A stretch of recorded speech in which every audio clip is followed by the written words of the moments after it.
মাগো, আবার এক মিথ্যেবাদী ফেকুমাসি আইছিল কমেন্ট করতে। ফেকুমাসি মানে হচ্ছে ফেক অ্যাকাউন্ট। অ্যাকাউন্টে সাবস্ক্রাইবারের বংশ নাই, নতুন নতুন খুলছে লোকের ভিডিওতে গিয়ে ফালতু কমেন্ট করার জন্য। তাও আবার মিথ্যা কমেন্ট, ভুল কমেন্ট, লজিক ছাড়া কমেন্ট, অশিক্ষিত কমেন্ট। মানতেছি অনেক প্রবাদ বাক্যের দাম আছে, লজিক আছে, কিন্তু কিছু প্রবাদ বাক্যের না দাম আছে না লজিক আছে। যেরকম বিড়াল রাস্তা কাইটটা গেল, কি লজিক আছে?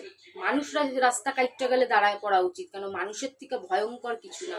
বিড়াল মানুষের কি ক্ষতি করবো? কিছু ক্ষতি করতে পারবো না। তো এরকম কিছু ভুল প্রবাদ বাক্য আছে, তার মধ্যে একটা হইলো অল্প বয়সের পাকলো ড্যাশ, তার দুঃখ চিরকাল। এরকম কোনো ব্যাপার নাই। আমার পিসি ঠাকুমা সবার কপালেই দুঃখ, কত চারিদিকে মানুষ, টিভি খুললেই হাজার হাজার লক্ষ লক্ষ মানুষের কপালে দুঃখ। সবাই কি অল্প বয়সে পাকছিল? মনে তো হয় না। আর আমি অল্প বয়সে পাকি নাই, আমারে পাকতে হইছে।